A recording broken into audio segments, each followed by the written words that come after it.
Hello friends, welcome back to my channel SRK drama explain. Friends, ये video मैं लोगों के एंटरटेनमेंट के लिए बनाती हूँ, so please watch full, share, subscribe and like this video. Drama की स्टार्टिंग एक शानदार अवार्ड शो से होती है। थाईलैंड के बेस्ट एक्ट्रेस को आज यहाँ पर अवार्ड मिलने वाला था, जहाँ पर थाईलैंड के सारे एक्टर्स आए हुए थे। मीडिया की निगाहें तो बस उन्हें एक्ट्रेस पर जमी हुई थी और एक्ट्रेस की एंट्री पर मीडिया भर भर के फ़ोटोज़ ले रही थी और वीडियोस बना रही थी। और इसी अवार्ड शो में हमारी फीमेल लीड की एंट्री होती है, जिसका नाम प्रीमर है। प्रीमर को देख करके सारी मीडिया वाले उसी की तरफ मुड़ जाते हैं, क्योंकि वो बहुत ही ज़्यादा प्रीटी लग रही थी। और सारी मीडिया हैरान भी होती है, क्योंकि प्रीमर अपने होने वाले हस्बैंड को अपने साथ लेकर आई हुई थी। और प्रीमर के साथ उसका होने वाला हस्बैंड, जिसका नाम पुक है, उसे देख करके जहाँ उसके फ़ैन को काफ़ी खुशी मिल रही थी, तो वहीं पर प्रीमर के दुश्मन, जो कि उसके दोस्त के रूप में उसके सामने आया करते थे, उन्हें बिल्कुल भी पसंद नहीं आ रहा था। मीडिया प्रीमर से बहुत सारे क्वेश्चन करने लगती है कि पुक के बैकग्राउंड के बारे में सब कुछ मालूम है। प्रीमर भी जानती है पुक के बैकग्राउंड के बारे में, लेकिन अचानक से इस तरीके से पुक से शादी करने का डिसीज़न उसने क्यों लिया, जिस पर प्रीमर कहती है कि वो सब कुछ मीडिया वालों को बताएगी। इसी वजह से उसने एक इंटरव्यू रखा है। उस इंटरव्यू में वो पुक के साथ आएगी और सब कुछ बताएगी कि उसने शादी करने का फैसला क्यों किया है। अगले सीन में प्रीमर का फ़ोटोशूट दिखाया जाता है। प्रीमर की मूवी आने वाली है, उस मूवी के रिलेटेड उसका फ़ोटोशूट हो रहा था और प्रीमर का दिया हुआ एक एक पोज डायरेक्टर को बहुत ही ज़्यादा पसंद आया था। इसी वजह से डायरेक्टर ने प्रीमर की काफ़ी तारीफ की थी कि वो बहुत ही अच्छी तरीके से अपना फ़ोटोशूट करवाती है। प्रीमर की आने वाली मूवी का पोस्टर देखते ही मियो तो पूरी तरीके से जल जाती है। मियो भी काफ़ी टाइम से इंडस्ट्री में रहती है, लेकिन उसने कभी भी प्रीमर को पीछे नहीं किया और मियो का बस यही टारगेट है कि किसी भी कंडीशन में वो अपने आप को हाई लेवल तक पहुंचाए और प्रीमर को इस इंडस्ट्री से निकाल फेंके। प्रीमर की आने वाली मूवी को लेकर के लोग जितने एक्साइटमेंट में थे, उससे ज़्यादा एक्साइटमेंट थी प्रीमर की शादी, जो कि पुक से होने वाली थी। उन दोनों की शादी को लेकर के अब बात मीडिया तक फैल चुकी थी और हर न्यूज़ की हेडलाइन बन चुकी थी, जहाँ पर लोगों का कहना था कि दोनों कितने डिफरेंट बैकग्राउंड से बिलोंग करते हैं, लेकिन फिर भी दोनों एक दूसरे से शादी करने के लिए तैयार कैसे हो गए हैं। यहाँ पर मीडिया प्रीमर और पुक के बारे में बताती हैं, जहाँ पर प्रीमर को दिखाया जाता है। प्रीमर, जो कि थाईलैंड की सबसे बेस्ट एक्ट्रेस में से एक एक्ट्रेस है, उसके बहुत सारे फैंस हैं, बहुत ही काइंड हार्टेड है और साथ ही वो अपने पैसों को भी डोनेट करती है गरीब बच्चों में। प्रीमर के डोनेट किए हुए पैसों से न जाने कितने बच्चे आज किसे लायक बन चुके हैं। तो वहीं पर पुक के भी बैकग्राउंड के भी बारे में दिखाया जाता है। पुक, जो कि बहुत रिच फैमिली से बिलोंग करता है, बहुत बड़ा बिजनेसमैन है और उसके लाइफ में पैसों की तो कोई भी वैल्यू नहीं है। बस आए दिन पार्टी शार्टी करने में अपने न जाने कितने लाख कितने बिलियन वो यूं ही उड़ा चुका है। वो एक प्ले बॉय टाइप का लड़का है। पुक ने अपनी लाइफ में कभी भी किसी लड़की को सीरियस में नहीं लिया था, लेकिन आज फर्स्ट टाइम उसकी न्यूज़ वायरल हो रही थी कि वो प्रीमर के साथ शादी करने वाला है। तो वहीं पर मीडिया का कहना था कि दोनों बिल्कुल अपोजिट हैं। अगर एक नॉर्थ है तो दूसरा साउथ है, तो दोनों की शादी कैसे हो सकती है, ये तो इम्पॉसिबल है। लेकिन सभी को इंतज़ार था प्रीमर का इंटरव्यू, कि प्रीमर जब इंटरव्यू देगी तो सबको समझ में आ जाएगा। आगे दिखाया जाता है, फाइनली वो दिन भी आ जाता है जब प्रीमर इंटरव्यू देने वाली थी। उसकी मैनेजर की एंट्री पर सारे लोग उसे घेर लेते हैं और मीडिया का कहना था, अब जबकि वो प्रीमर की मैनेजर है तो उसे तो सब कुछ मालूम होगा ना प्रीमर के बारे में। तो वहीं पर मैनेजर का कहना था, मैं प्रीमर की सिर्फ मैनेजर हूँ, वो अपनी पर्सनल चीज़ें मुझसे नहीं डिस्कस करती है। हाँ, लेकिन मैं तुम्हें इतना बता सकती हूँ कि अभी थोड़ी देर में प्रीमर जब आएगी तब आपके पास जितने भी क्वेश्चन रहेंगे ना, आप सब कुछ प्रीमर से पूछ लेना, वो आपको बता देगी। और आई थिंक मुझे लगता है कि आज आप सभी लोगों को क्लियर हो ही जाएगा कि प्रीमर आखिर पुक को क्यों लाइक करती है और सच में क्या उससे शादी करने वाली भी है या ये यूं ही न्यूज़ फैल चुकी है। पुक और प्रीमर की एंट्री पर मीडिया मैनेजर को छोड़ करके उन दोनों का इंटरव्यू लेने के लिए चले जाते हैं। यहाँ पर मीडिया वालों का कहना था कि उन्होंने सुना है कि प्रीमर की फाइनेंशियल कंडीशन ठीक नहीं है। अपनी फाइनेंशियल कंडीशन को संभालने के लिए उसे ना चाहते हुए भी पुक के साथ शादी करनी पड़ रही है। ये शादी नहीं बल्कि एक कॉन्ट्रैक्ट मैरिज रहेगा, जो कि एक तरीके से बिजनेस कर रहे हैं दोनों। तो वहीं पर पुक, जो कि मीडिया वालों को अपनी तरीके से समझाने की कोशिश करता है और मीडिया वालों से बताता है कि ऐसी कोई भी बात नहीं है, पता नहीं उन्हें ये न्यूज़ कहाँ से मिली है। तभी पुक से एक और सवाल कर दिया जाता है कि हमने सुना है कि तुम्हारी होने वाली वाइफ प्रेग्नेंट है, क्या प्रेगनेंसी को छुपाने के लिए तुम दोनों इतनी जल्दी शादी कर रहे हो। मीडिया की सारी बातें सुनने के बाद जहाँ प्रीमर चुपसी हो जाती है, तो वहीं पर पुक अपने तरीके से सारी सिचुएशन को हैंडल करने की कोशिश करता है और मीडिया वालों से कहता है कि उन्होंने जो कुछ भी सुना है वो सब गलत ही सुना है। ऐसा कुछ भी नहीं है। वो दोनों भले ही अपोजिट बैकग्राउंड से बिलोंग करते हैं, लेकिन प्यार तो किसी को बता के नहीं होता है ना, वो तो बस हो ही जाता है ना।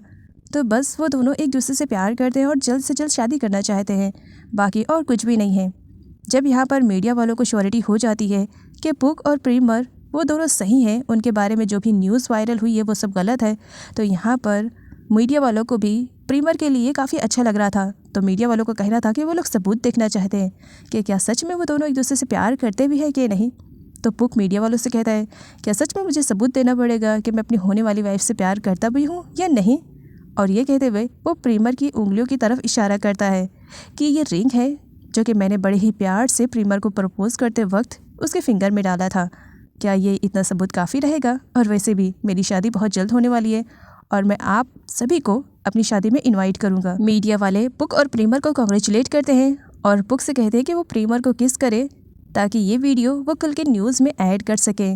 और पुक ऐसा ही करता है। प्रीमर और पुक के लाइफ में जहाँ सब कुछ ठीक हो चुका था, तो वहीं पर प्रीमर की मैनेजर को दिखाया जाता है जो कि काफ़ी गुस्से में थी। वो भले ही प्रीमर की मैनेजर है, लेकिन उसकी सबसे बड़ी दुश्मन है और वो प्रीमर के लाइफ में हंगामा क्रिएट करना चाह रही थी। इसी वजह से तो उसने मीडिया वालों को बहुत सारे पैसे दिए थे उल्टे सीधे क्वेश्चन करने के लिए, लेकिन सब कुछ ठीक हो चुका था। तो इस बात को लेकर के वो उसे बहुत ही ज़्यादा बुरा लग रहा था। अगले सीन में मियो को दिखाया जाता है। मियो कहने को तो प्रीमर की दोस्त है, मीडिया वालों को यही लगता है, लेकिन उसकी दुश्मन से कम नहीं है। हमेशा किसी न किसी फिराक में उल्टे सीधे हरकतें करती रहती है ताकि वो प्रीमर को नीचे गिरा सके, लेकिन हमेशा हर बार खुद ही नीचे गिरती है। मीडिया वाले मियो से प्रीमर की होने वाली शादी के बारे में बात करने लगते हैं, जिस पर मियो का कहना था, आप मुझे इसके बारे में ना बताइए क्योंकि मुझे इन सब के बारे में पहले से ही आइडिया है। प्रीमर जो कि मेरी अच्छी दोस्त है, वो अपनी लाइफ में कोई भी सीक्रेट नहीं रखती है, वो मुझे सब कुछ बता देती है। हाँ, इसी के साथ मैं आप लोगों को एक और खुशखबरी देना चाहूँगी। जिस दिन मेरी फ्रेंड प्रीमर की शादी होगी उसी दिन मैं भी तो शादी करने वाली हूँ, तो मैं आप लोगों को ज़रूर इनवाइट करूँगी। आप सभी लोग मेरी शादी में भी आइएगा। मीडिया वालों का तो मुँह खुला ही का खुला रह जाता है। क्या एक ही दिन में 2 फेमस सेलिब्रिटीज़ की शादी? ये कैसे पॉसिबल हो सकता है? मीडिया वाले अभी मियो से कुछ और क्वेश्चन करते, उससे पहले मियो कहने लगती है कि उसे बहुत सारी शॉपिंग करनी अपनी शादी के रिलेटेड, तो अगर उन लोगों को उसकी फ़ोटो लेनी है तो वो लोग ले सकते हैं। जिस पर मीडिया वाले उसकी फ़ोटो लेने लगते हैं ताकि ये न्यूज़ भी ऐड कर सके कि मियो की भी शादी उसी दिन होने वाली है जिस दिन प्रीमर की शादी होगी। मियो का असिस्टेंट जो कि एक ट्रांसजेंडर है जिसका नाम ओम है, वो भी मियो के साथ फ़ोटो क्लिक करवाने में लगा हुआ था, जिस पर मीडिया ओम से कहती है कि वो सिर्फ और सिर्फ मियो की फ़ोटो चाहते हैं, ओम ज़रा सा साइड हट जाए। तो ओम का मुँह ही बन जाता है। मियो ने जैसा चाहता बिल्कुल वैसे ही हो रहा था। प्रीमर की शादी के साथ साथ अब मियो की शादी भी चर्चे में आ चुकी थी। मियो अपने फियांसे से मिलने के लिए आई हुई थी। मियो वैसे तो बहुत ही ज़्यादा यंग है, प्रीटी भी है और साथ ही साथ वो एक फेमस हीरोइन भी है, लेकिन इतना सब कुछ होने के बाद भी कहते हैं ना, पैसे अच्छे अच्छों की नीयत को भी बदल सकता है। तो कुछ यही हाल हुआ था मियो के साथ। मियो एक ऐसे इंसान से शादी करने के लिए जा रही थी जो कि उसकी एज से बहुत ही ज़्यादा बड़ा था, लेकिन फिर भी पैसों की वजह से वो शादी करने के लिए तैयार हो जाती है। आगे प्रीमर और पुक को एक साथ दिखाया जाता है। प्रीमर पुक को थैंक्स बोलती है कि पुक ने उस वक्त प्रीमर का साथ दिया जब उसके साथ की उसे सबसे ज़्यादा ज़रूरत थी। अब मीडिया में ये बात वायरल हुई थी कि प्रीमर प्रेग्नेंट है, इसी वजह से वो पुक से शादी कर रही है, और ये बात कहीं ना कहीं सच है। प्रीमर सच में प्रेग्नेंट है, लेकिन अपनी प्रेगनेंसी को ले करके उसने सारे लोगों से छुपाया है। जिन लोगों को उसकी प्रेगनेंसी के बारे में सिर्फ मालूम है, उन्हीं लोगों ने इस न्यूज़ को वायरल किया था। लेकिन जैसे तैसे करके पुक ने सिचुएशन को संभाल लिया था। प्रीमर नहीं चाहती थी कि उसकी इमेज खराब होए, इसी वजह से उसने प्रेगनेंसी की बात सबसे छुपाई थी। नाइट में जब पुक सो जाता है, प्रीमर की आंख खुलती है। प्रीमर पहले पुक को चेक करती है कि वो सो चुका है या वो जग रहा है, लेकिन जब उसे श्योरिटी हो जाती है कि पुक सो चुका है, तब वो धीरे से उठती है और अपना फ़ोन लेती है और साथ ही पुक का भी फ़ोन ले लेती है और पुक के फ़ोन से एक नंबर निकालती है और अपनी मैनेजर के पास सेंड करती है और उसे कहती है कि उसे इस नंबर की पूरी डिटेल्स चाहिए। नेक्स्ट मॉर्निंग प्रीमर उस नंबर को लेकर के थोड़ी परेशान थी। वो अपने मैनेजर के पास जाती है और उससे पूछती है, मैंने तुमसे कहा था कि इस नंबर की डिटेल्स निकालने के लिए, तो तुमने नंबर्स की डिटेल्स निकाली, क्या पता चला? जिस पर मैनेजर कहती है कि वैसे तुमने मुझसे जो कहा था वो तो मैंने कर दिया, अगर मैं ये कहूँ कि ये नंबर किसी लड़की का है तो क्या तुम मान जाओगी? जिस पर प्रीमर का कहना था, मैं पुक पर ट्रस्ट करने लगी हूँ, मैंने कहा था कि उस पर डाउट नहीं करूँगी, तो तुम सही बताओ क्या सच में ये लड़की का नंबर है या किसी और का है? जिस पर मैनेजर स्माइल करते हुए कहती है, अभी ये तो मैं नहीं पता कर पाई हूँ कि ये किसका नंबर है, लड़की का या लड़के का, लेकिन हाँ थोड़ी ही देर में इसके भी बारे में सारी डिटेल्स मैं तुम्हें दे दूँगी। पुक की मॉम को प्रीमर बिल्कुल भी पसंद नहीं है। उन्हें अपनी बहू के रूप में प्रीमर नहीं चाहिए थे। इसी वजह से वो पुक पर भड़की हुई थी कि उनके ना रहने पर वो प्रीमर को उनके घर पर क्यों लेकर आया था। जिस पर पुक कहता है कि वो प्रीमर से प्यार करता है और बहुत जल्द उससे शादी करने वाला है और शादी के बाद प्रीमर यहीं पर ही रहेगी, जहाँ पर मॉम काफ़ी ऑब्जेक्शन उठाती है कि ये उनका घर है, वो प्रीमर जैसी लड़की को अपने घर में बिल्कुल भी एंट्री नहीं देंगी। तभी पुक के डैड भी आ जाते हैं और वो भी पुक से कहते हैं, वैसे तुम्हारी मॉम सच ही तो कह रही हैं, अगर वो नहीं चाहती हैं कि प्रीमर इस घर में आए तो कोई बात नहीं, मुझे लगता है कि तुम्हें प्रीमर को ले करके एक नई जगह पर अपनी दुनिया बसानी चाहिए। मॉम भड़क जाती है पुक के डैड पर, ये क्या कह रहे हो तुम, उस लड़की से मैं अपने बेटे का पीछा छुड़वाना चाहती हूँ, तो तुम मुझे मेरे बेटे से ही दूर करना चाह रहे हो, ये सब करके तुम्हें मिलेगा क्या? देखो मैं पहले बता रही हूँ, उस लड़की से मैं अपने बेटी की शादी कभी भी नहीं होने दूंगी और मेरा बेटा भी उससे शादी नहीं करेगा। लेकिन डैड ऐसा नहीं चाहते थे। डैड को मालूम है प्रीमर एक अच्छी लड़की है, तो इसी वजह से वो पुक को सजेस्ट करते हैं कि वो प्रीमर से ही शादी करे और उसे ले करके एक नई दुनिया बसाए। इधर प्रीमर पुक को कॉल कर करके परेशान हो चुकी थी, लेकिन कुछ टाइम के बाद फाइनली पुक कॉल रिसीव करता है। प्रीमर उससे पूछती कि वो कहाँ पर है और उसका कॉल क्यों नहीं रिसीव कर रहा था। पुक उसे बताता है कि वो उन दोनों के लिए एक नए घर का अरेंजमेंट करने के लिए गया था और घर का अरेंजमेंट भी हो गया है। शादी के बाद वो दोनों वहीं पर रहेंगे। प्रीमर की मैनेजर नहीं चाहती थी कि प्रीमर अपनी लाइफ में खुश रहे और पुक से उसकी शादी हुई, इसी वजह से वो प्रीमर को पुक के खिलाफ भड़काने की कोशिश करती है कि शादी होते ही पुक उसे दूसरी जगह पर लेकर जाने के लिए कह रहा है। अगर वो दूसरी जगह पर चली जाएगी तो उसका करियर तो बर्बाद हो जाएगा और फिर बच्चे और घर के चक्कर में वो तो कहीं की नहीं रह जाएगी। साथ ही मैनेजर प्रीमर के दिमाग में ये बात भी डालने की कोशिश करती है कि पुक एक प्ले बॉय टाइप का लड़का है। भले ही उसने प्रीमर से प्रॉमिस किया है कि वो बदल जाएगा, लेकिन सच कहा जाए तो वो बिल्कुल भी बदलेगा नहीं। आए दिन कोई ना कोई लड़की उसकी लाइफ में आती रहती है और कहीं पुक प्रीमर से उसका बच्चा ले करके उसे अपनी ज़िंदगी से बाहर न फेंक दे। लेकिन प्रीमर अपने डिसीजन पर अड़ी रहती है और उसका यही कहना था कि वो पुक से शादी करेगी। इसी वजह से प्रीमर अपने डायरेक्टर से मिलती है और उनसे कहती है कि वो कुछ दिनों का कॉन्ट्रैक्ट कैंसिल करना चाहती है, लेकिन डायरेक्टर मना कर देते हैं, तुम इस तरीके से कॉन्ट्रैक्ट को कैंसिल नहीं कर सकती हो। अगर तुमने कॉन्ट्रैक्ट को कैंसिल करने की कोशिश की तो बदले में तुम्हें इसकी पूरी भरपाई करनी पड़ेगी। हाँ, अगर तुम कुछ दिनों के लिए पोस्टपोन करती हो तो इसके लिए मैं राज़ी हूँ, लेकिन अगर कैंसिल करने की कोशिश करोगी तो इसकी भरपाई तुम्हें करनी पड़ेगी। प्रीमर कॉन्ट्रैक्ट को यहाँ पर कुछ दिनों के लिए पोस्टपोन कर देती है, उसे यही सही लग रहा था। इस वजह से मियो अपनी शादी की शॉपिंग के लिए ओम को अपने साथ लेकर गई हुई थी। ओम कंफ्यूज था, इसी वजह से वो मियो से पूछ ही लेता है, मैडम मुझे एक बात समझ में नहीं आ रही है, आप तो अपनी शादी की डेट आगे पीछे रख सकते थे, लेकिन प्रीमर की ही शादी की डेट पर आपने अपनी शादी क्यों फिक्स की? क्या मैं कुछ इसके बारे में समझ सकता हूँ? जिस पर मियो कहती है, तुम्हें समझाने के लिए मुझे बहुत ज़्यादा टाइम लगेगा, क्योंकि तुम्हारा दिमाग थोड़ा सा छोटा है ना, इसकी वजह से किसी दिन फुर्सत में समझाऊंगी, और नहीं तो फिर शादी के ही दिन तुम्हें समझ में आ जाएगा। अनफॉर्चुनेटली प्रीमर भी वहीं पर शॉपिंग करने के लिए आई हुई थी अपनी शादी की, जहाँ पर मियो पहले से पहुँची हुई थी। अब यहाँ पर मियो प्रीमर को टीज़ करने लगती है कि वो जानबूझ करके वहीं पर शॉपिंग करने के लिए आई है जहाँ पर मियो शॉपिंग करना चाह रही है। प्रीमर कहती है कि उसे बिल्कुल भी आइडिया नहीं कि मियो वहाँ पर शॉपिंग करने के लिए आई है और ये शॉपिंग की प्लेस है, वो कहीं पर भी शॉपिंग कर सकती है। प्रीमर और मियो दोनों लोगों के सामने बस फ्रेंडशिप का दिखावा करते हैं, लेकिन एक्चुअल में दोनों एक दूसरे से बहुत ज़्यादा लड़ते झगड़ते हैं।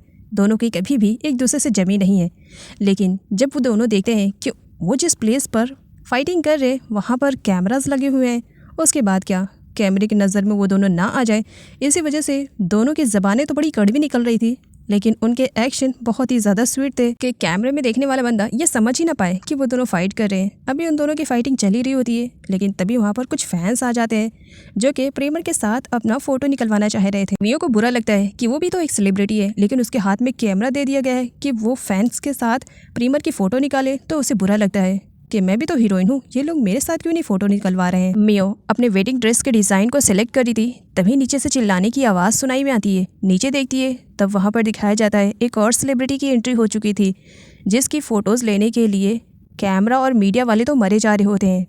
मियो के पूछने पर ओम उसे बताता है कि ये बोई की सिस्टर साई है। बोई हॉलीवुड में काम करती है, वो बहुत ही ज़्यादा रिच है, लेकिन वो अपनी बहन साई और अपनी मॉम को बिल्कुल भी भाव नहीं देती है, वो सिर्फ अपने लिए जीती है। अब साई भी छोटे मोटे रोल यहाँ पर किया करती थी, लेकिन उसे कोई काम नहीं मिला, इसकी वजह से वो भी हॉलीवुड में अपनी किस्मत आजमाने के लिए गई थी, लेकिन वहाँ पर भी उसे बस छोटे मोटे ही रोल मिलते हैं। वैसे बड़े रोल को पाने के लिए ये साई कुछ भी कर सकती है। तुम देख ही रही हो कितनी ज़्यादा ओवर एक्टिंग कर रही है कैमरे के सामने, जिसे देख करके मियो के दिमाग में एक आइडिया आता है। आगे मियो अपने होने वाले हस्बैंड से मिलने के लिए जाती है। मियो ऐसे बंदे से शादी कर रही थी जिसकी पहले भी शादी हो चुकी थी, लेकिन पैसों की वजह से अब वो उसे शादी कर रही थी और वो उसे फिल्म इंडस्ट्री में सबसे हाई लेवल पर पहुंचा सकता था, तो इसी वजह से तो वो और मरी जा रही थी शादी करने के लिए। खैर यहाँ पर वो अपने होने वाले हस्बैंड से कुछ कहती है और सीन यहीं से कट होता है। इधर प्रेमर की लाइफ में वो दिन आ ही जाता है जिसका वो बेसब्री से इंतजार कर रही थी। आज प्रेमर और पुक की शादी है, तो इसी वजह से बहुत सारे मीडिया वाले भी आए हुए थे। सारे लोग प्रेमर के साथ फोटोशूट करवा रहे होते हैं। इधर साई और इसकी मॉम को दिखाया जाता है जो कि प्रेमर की शादी को अटेंड करने के लिए आए हुए थे, जबकि उन्हें इन्विटेशन कार्ड दिया ही नहीं गया था। बिना बुलावे के वो लोग प्रेमर की शादी को अटेंड करने के लिए आए हुए थे, लेकिन शादी अटेंड करने के साथ धमाका करने के लिए भी आए हुए थे।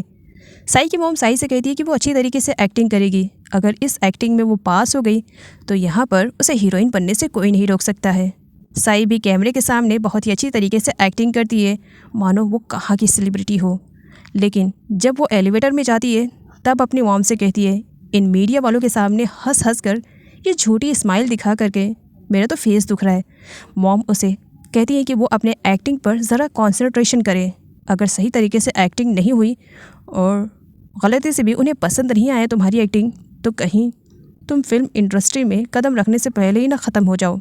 ज़रा अच्छे से अपनी एक्टिंग करना।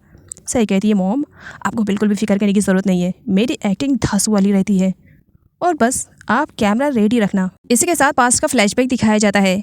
मियो ने अपने होने वाले हस्बैंड को फोर्स किया था कि वो साई को बोले कि वो प्रेमर की शादी में जा करके कुछ ऐसा करे जिसकी वजह से मीडिया वाले सिर्फ साई का ही नाम लें। अगर वो ऐसा करती है तो उसे एक फिल्म के लिए साइन किया जाएगा। साई की मॉम तो बहुत बड़ी लालची है, तो वो अपनी बेटी को रेडी कर लेती है। इधर पुक और प्रेमर अपनी शादी को एंजॉय कर रहे होते हैं, ये जाने बिना ही कि थोड़ी देर में अभी उनकी शादी में धमाका होने वाला है।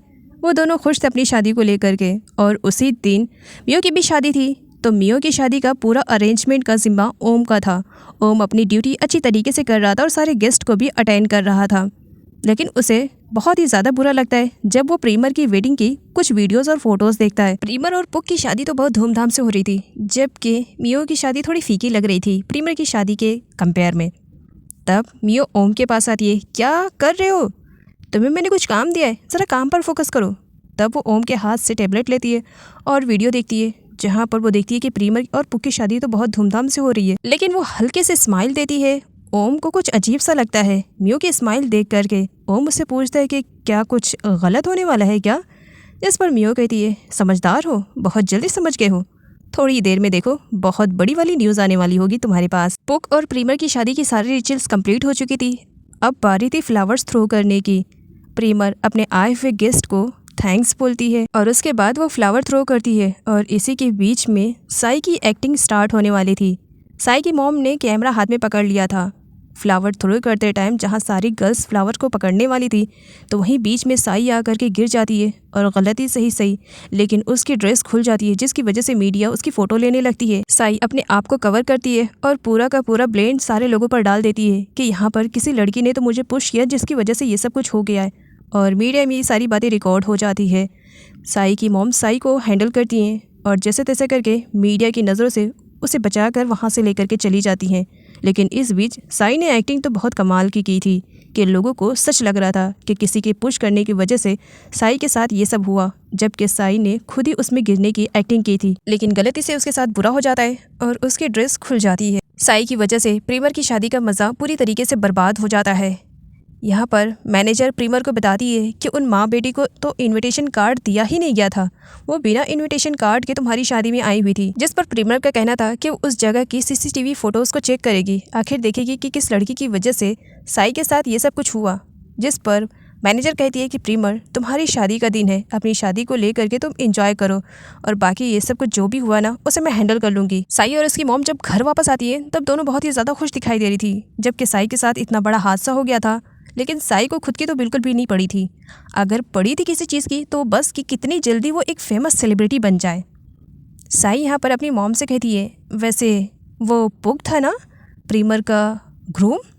जिस पर साई की मॉम कहती है, तुम उसके बारे में क्यों पूछ रही हो, देखो वो ऑलरेडी शादीशुदा है, उसकी शादी हो चुकी है, तो ज़रा उसके बारे में सोचना बंद करो और ख़ुद के बारे में सोचो।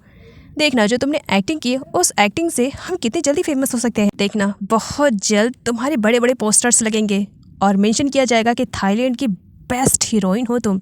साई और प्रेमर की शादी को लेकर के अब बहुत सारी बातें बन रही होती है और न्यूज़ भी वायरल हो चुका था, जहाँ पर मियो काफ़ी खुश थी। उसी की प्लानिंग के अकॉर्डिंग तो सब कुछ हुआ था, तो वो खुश क्यों ना हो। ओम उसके स्माइल को देखकर कहने लगता है, कहीं ये सब कुछ तुम्हारी वजह से तो नहीं हुआ है। मियो कहती है हाँ कुछ ऐसे समझ लो। तुम ही कह रहे थे ना कि प्रीमर और पुक की शादी बड़ी धूमधाम से हो रही है। देखो ना इनकी शादी कितनी धूमधाम से हुई है कि न्यूज़ में किस तरीके से वो लोग वायरल हो रहे हैं। पता नहीं प्रीमर अब फिल्म के लिए साइन भी करेगी या अपना मुंह छुपाए बैठेगी। प्रीमर की शादी में साई के साथ जो कुछ भी हुआ था उसकी वजह से आज उसे इंटरव्यू के लिए बुलाया गया था। उसकी मॉम भी उसके साथ गई हुई थी।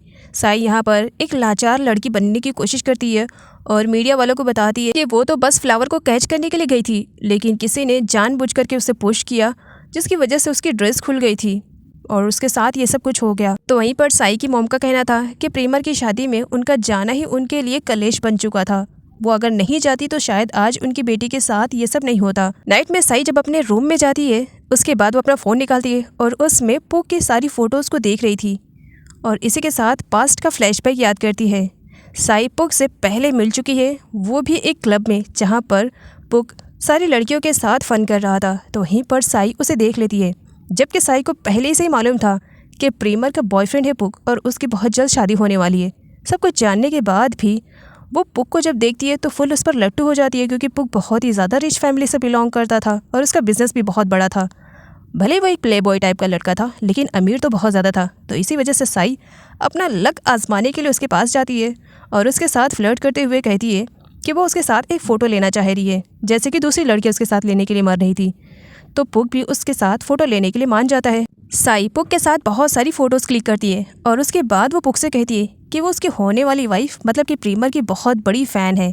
तो इसी वजह से वो पुक की भी बहुत बड़ी फ़ैन हो चुकी है। वो पुक से उसका नंबर लेने की कोशिश करती है। पुक अभी नंबर देता उससे पहले उसके पास एक अर्जेंट कॉल आ जाता है, जिसकी वजह से वो नंबर दिए बिना ही साई को वहाँ से चला जाता है। साई डिसाइड कर चुकी है कि वो पुक को प्रीमर से छीन लेगी और अपना बनाएगी। मियो के पास मैग्नीफाई ग्लास देख करके ओम पूछ ही लेता है कि वो इन ग्लासेस के साथ क्या कर रही है, जिस पर मियो कहती है प्रीमर की न्यूज़ को इन बड़े बड़े अक्षरों में पढ़ करके बहुत ही ज़्यादा खुशी मिल रही है कि उसकी कितनी ज़्यादा इंसल्ट हो रही है। प्रीमर की शादी में साई के साथ जो कुछ भी हुआ था इसकी वजह से प्रीमर अब लोगों का सामना करने से डर रही थी, क्योंकि सब लोग उसकी शादी को ही दोस्त ठहरा रहे थे कि उसकी शादी में साई आई और उसके साथ ये सब कुछ हो गया। पुक और बाकी सारे लोग प्रीमर को समझाने की कोशिश करते हैं कि साई के साथ जो कुछ भी हुआ उसमें प्रीमर की कोई गलती नहीं है। तो वहीं पर प्रीमर की सास को दिखाया जाता है, जो प्रीमर की ही गलती दे रही थी। तुम तो चलती फिरती मुसीबत की दुकान हो। देखो मैं तो तुम्हें अपनाना नहीं चाह रही थी, लेकिन अपने बेटे के प्यार के आगे मैं इतनी मजबूर हो चुकी हूँ कि तुम्हें ना चाहते हुए भी मुझे इस घर में रखना पड़ रहा है, तुम्हें झेलना पड़ रहा है। तुम्हारा कैरेक्टर कैसा है मुझे तुम्हें बताने की ज़रूरत नहीं है। शादी से पहले जो लड़की प्रेग्नेंट हो जाए वो कैरेक्टर की कैसी हो सकती है, मुझसे बेहतर कोई नहीं जान सकता है। वैसे कब तक छुपाओगे अपनी प्रेगनेंसी को लेकर के? एक न एक दिन तो तुम्हारा करियर बर्बाद ही होना है। सास की जली कटी बातें सुन करके प्रीमर जहां अपसेट हो जाती है तो वहीं पर पुक उसे हिम्मत दिलाता है, फिक्र मत करो, सिचुएशन को अब तक मैं संभालते आया हूँ ना, आगे भी संभाल लूँगा और हमारे बच्चे पे मैं बिल्कुल भी इफेक्ट नहीं पड़ने दूंगा। तुम हो ना, तो मेरे साथ हो तो मैं सब कुछ ठीक कर सकता हूँ। प्रीमर के बहते हुए आंसू देख करके पुक उसे कहता है, क्या मुझे ऑफिस जाने के लिए परमिशन दोगे या नहीं? अगर इस तरीके से तुम रोती रहोगी तो बताओ मैं ऑफिस कैसे जाकर काम करूँगा? और हमारे इस छोटू बेबी का, उसका भी तो फ्यूचर बनाना है ना, तो खुश रहो। हाँ, मैं ऑफिस से जाकर आता हूँ। ओके बेबी, मम्मा का और खुद का ख्याल रखना कहकर चला जाता है। पुक अपने ऑफिस में किसी इम्पॉर्टेंट मैटर पर डिस्कशन कर रहा था, तभी अचानक से उसके पास कॉल आता है। कॉल रिसीव करते ही वो डर के इम्पॉर्टेंट मीटिंग को छोड़ करके भी भाग जाता है और सीधा प्रीमर के पास आता है। प्रीमर उस वक्त रो रही थी। पुक उसे कहता है रोने की ज़रूरत नहीं है, सब कुछ ठीक हो जाएगा, चलो मैं तुम्हें हॉस्पिटल लेकर चलता हूँ। और प्रीमर को ज़बरदस्ती हॉस्पिटल ले जाने लगता है। प्रीमर पुक से कहती है कि बहुत देर हो चुकी है, हॉस्पिटल जाकर भी कुछ फ़ायदा नहीं होने वाला है। मैं सच में एक अच्छी माँ नहीं बन पाई, मैं अपने बेबी का सही तरीके से ख्याल नहीं रख पाई, जिसकी वजह से आज हमारा बेबी हमारे बीच नहीं रहा। प्रीमर का मिस कैरेज हो चुका है, जिसकी वजह से प्रीमर एकदम आउट ऑफ कंट्रोल हो जाती है और वो खुद की जान लेने पर तुली हुई थी कि मैं अपने बच्चे को बचा नहीं पाई। तो वहीं पर पुक उसे संभालता है और साथ ही उसे तसल्ली दिलाते हुए कहता है कि कोई बात नहीं, वो आगे फ्यूचर में माँ बन सकती है, सब कुछ ठीक हो जाएगा। प्रीमर के साथ इतना बड़ा एक्सीडेंट हो चुका था, वो अपने बेबी का गम भुलवाना चाहती थी, इसी वजह से वो अपने आंट के साथ कुछ टाइम के लिए रुकने के लिए कहती है। पुक मान जाता है और प्रीमर को खुद का ध्यान रखने के लिए कहकर वहाँ से चला जाता है। और अगले ही सीन में ये महारानी को दिखाया जाता है, जो थोड़ी देर पहले अपने बच्चे को खोने का गम मना रही थी, तो अब यहाँ पर वो चेस कर रही थी, पार्टी कर रही थी। एक्चुअली प्रीमर कभी प्रेग्नेंट हुई ही नहीं थी। उसने तो प्रेगनेंसी का बहाना बनाकर बस पुक से शादी की थी। इस नकली प्रेगनेंसी को लेकर के आगे प्रीमर कहीं फंस न जाए, इस डर की वजह से उसने इस नकली प्रेगनेंसी का काम तमाम ही कर दिया था। प्रीमर ने इस वजह से झूठ बोला था कि वो प्रेग्नेंट है ताकि पुक की मॉम उसे एक्सेप्ट कर ले, लेकिन पुक की मॉम का बिहेवियर तो उसके रिलेटेड वैसी था जैसे कि पहले था। वो उसे बिल्कुल भी एक्सेप्ट नहीं करना चाह रही थी, लेकिन फिर भी प्रीमर को किसी भी तरीके से पुक से शादी करनी थी तो उसने शादी कर ली। इधर मियो को दिखाया जाता है जो प्रीमर के ही रिलेटेड सारी न्यूज़ को पढ़ रही होती है और छोटी छोटी कड़ियों को जोड़ते हुए वो खुद समझ जाती है कि प्रीमर प्रेगनेंसी का नाटक कर रही थी। वो एक्चुअल में कभी प्रेग्नेंट थी ही नहीं। इस बात को लेकर के ओम काफ़ी कन्फ्यूज कि मियो कब से इतनी ज़्यादा समझदार होने लगी। प्रीमर के पास एक कॉल आता है और उसे बताया जाता है कि एक कंपटीशन शो होने वाला है जिसमें अगर वो पार्टिसिपेट करना चाहती है तो कर सकती है। प्रीमर उसमें पार्टिसिपेट करने के लिए तैयार हो जाती है क्योंकि वो इंटरनेशनल तौर पर रहता है। अगर प्रीमर उस कंपटीशन को जीतती है तो वो बहुत ज़्यादा फेमस हो सकती थी, तो इसी वजह से वो तैयारी करने लगती है। प्रीमर अपने सारे ड्रेस बाहर निकाल लेती है, लेकिन उसे एक भी ड्रेस पसंद नहीं आ रही थी। इसी वजह से वो मैनेजर से कहती है कि जितनी जल्दी हो सके उस कंपटीशन के रिलेटेड वो उसके लिए कपड़े बनवाए ताकि वो उस कंपटीशन में पहनकर जा सके। साई अपनी मॉम के साथ बॉक्सिंग प्रैक्टिस के लिए आई थी, जहाँ पर प्रैक्टिस करते हुए वो पुक को देख लेती है। अब पुक को वो अपनी तरफ अट्रैक्ट करना चाह रही थी। इसी वजह से साई झूठी चोट का बहाना बनाती है और ज़ोर ज़ोर से चिल्लाने लगती है कि उसे बहुत बुरी तरीके से चोट लगी है। तब वहाँ पर सारे लोग जमा होना स्टार्ट हो जाते हैं और पुक भी आ जाता है। साई इतनी अच्छी तरीके से एक्टिंग कर रही थी कि वो हॉस्पिटल भी पहुँच जाती है, जहाँ पर साई की मॉम साई को लेकर के परेशान थी क्योंकि उसे नहीं मालूम कि उसकी बेटी एक्टिंग कर रही है। डॉक्टर अपना ट्रीटमेंट करते हैं और रिजल्ट सामने आ जाता है कि साई को कुछ भी नहीं हुआ है, लेकिन साई इतनी अच्छी तरीके से एक्टिंग कर रही थी कि वो डॉक्टर को भी कंफ्यूज कर देती है। डॉक्टर, सच में मेरी हाथ में बहुत बुरी तरीके से चोट लगी है, पता नहीं दोबारा ये हाथ में उठा भी पाऊँगी अपने फैंस के लिए या नहीं। ऐसा लग रहा है मेरी हड्डी ही टूट गई है। डॉक्टर भी कंफ्यूज, ये लड़की को सच में चोट लगी है क्या? उसका 1-2 टेस्ट और करवाते हैं। साई की मॉम अपनी बेटी को लेकर के परेशान हो जाती है। मेरी बेटी, मेरी फूल सी बेटी इतनी बुरी तरीके से चोट लगी है, पता नहीं इसे ठीक होने में कितना ज़्यादा टाइम लगेगा। फिक्र मत करो, सब कुछ ठीक हो जाएगा। मामा तुम्हारे पास है ना साई? डॉक्टर कहते हैं कि बट इसे तो कुछ भी नहीं हुआ है, मैंने टेस्ट सारे करवा लिए हैं। साई कहती है डॉक्टर सच में बहुत बुरी तरीके से पेन हो रहा है, ऐसा लग रहा है मेरा हाथ दोबारा नहीं उठेगा, प्लीज़ कुछ करें ना। डॉक्टर वहाँ से चले जाते हैं। साई का झूठ पकड़ा जाता है और पुक के सामने उसकी सच्चाई आ जाती है कि उसे बिल्कुल भी चोट नहीं लगी है प्रैक्टिस करते हुए, वो तो बस चोट लगने का नाटक कर रही है, वो बिल्कुल ठीक ठाक है। तभी पुक कहता है क्या ये लड़की इतनी ड्रामेबाज हो सकती है, पता नहीं था। पुक के पास कॉल आता है और उसे मालूम पड़ता है कि उसकी कंपनी के प्रोडक्ट के लिए उसे एक एडवर्टाइजमेंट करना है और इसके लिए कोई कम एज की लड़की चाहिए। तब पुक के दिमाग में एक आइडिया आता है और उसके बाद वो साई के पास जाता है और साई से कहता है मेरी कंपनी में एक प्रोडक्ट को लेकर के एडवर्टाइजमेंट के लिए कोई हीरोइन चाहिए थी और कोई कम एज वाली। मैं तो शायद तुम्हें ले लेता, लेकिन तुम्हारी तबीयत मुझे ठीक नहीं लग रही है और तुम्हारे हाथों पे चोट भी लग चुकी है, तो शायद मुझे किसी और को ढूंढना पड़ेगा। जिस पर साई कहती नहीं नहीं, मैं बिल्कुल ठीक हूँ, अगर तुम्हारी कंपनी का प्रोडक्ट है इट्स ओके, अगर मेरा हाथ भी टूट जाए तो भी मैं तुम्हारी कंपनी के लिए ज़रूर काम करूँगी। जिस पर पुक स्माइल करने लगता है, सच में कितनी ड्रामेबाज है। प्रीमर जिस कंपटीशन में पार्टिसिपेट करने वाली थी उसके इंचार्ज मियो के हस्बैंड थे। मियो अपने हस्बैंड से रिक्वेस्ट करती है और कहती है कि मेरी एक फ्रेंड है, वो भी उस कंपटीशन में पार्टिसिपेट करना चाहती है, लेकिन तुम्हारी हेल्प के बगैर वो पार्टिसिपेट नहीं कर सकती है, तो क्या तुम मेरी हेल्प करोगे उसे पार्टिसिपेट करने में? जिस पर मियो के हस्बैंड मान जाते हैं। आगे मियो ओम को सब कुछ बताती है। ओम कंफ्यूज था कि उस कंपटीशन में मियो को पार्टिसिपेट करना चाहिए था प्रीमर को हराने के लिए, लेकिन वो खुद पार्टिसिपेट ना करते हुए किसी और को पार्टिसिपेट करवा रही है, लेकिन ऐसा क्यों? साई को प्रोडक्ट के एडवर्टाइजिंग के लिए पुक से कुछ बात करनी थी, इसी वजह से उसे उसकी कंपनी जाना पड़ रहा था जहाँ पर वो रेडी शेडी हो रही थी। तैयार होते हुए वो अपनी मॉम से कहती है मॉम आप मेरे और पुक के बीच में बिल्कुल भी मत आइएगा, और वैसे भी आज नाइट में मैं उसको डिनर पे इनवाइट करने वाली हूँ, तो हाँ प्लीज़ मेरा सपोर्ट कीजिएगा। कंपटीशन में प्रीमर की एंट्री सबसे ज़्यादा धांसू रहती है, सारे लोग तो फीके पड़ जाते हैं, लेकिन तभी वहाँ पर एंट्री होती है साई की। मियो जिस लड़की को उस कंपटीशन में लाना चाह रही थी वो कोई और नहीं बल्कि साई ही थी। साई को देख करके लोग प्रीमर की वेटिंग के बारे में फिर से बातें करने लगते हैं कि तो वही लड़की है, और प्रीमर से ज़्यादा चर्चे में साई रहती है। और मियो दूर से खड़ी सारी चीज़ों के मज़े ले रही थी कि देखा अगर इस कंपटीशन में मैं पार्टिसिपेट करती तो चर्चे प्रीमर के होते, लेकिन मेरी जगह पर साई गई है तो देखो चर्चे साई के हैं, प्रीमर के भी हैं लेकिन उसकी वेडिंग डे को लेकर के। कंपटीशन फिनिश होने के बाद प्रीमर जब घर वापस आती है तब वो अपसेट थी, क्योंकि प्रीमर के लाइफ में ऐसा फर्स्ट टाइम आया कि वो सेकंड रैंक पर आई और फर्स्ट रैंक तो साई चुरा कर लेकर चली गई थी। इसी वजह से वो अपसेट थी। पुक उसे समझाता है कि उसकी लाइफ में फर्स्ट टाइम था और हर बार तो वही फर्स्ट आती है, अगर एक बार कोई दूसरा फर्स्ट आ गया तो इसमें क्या है।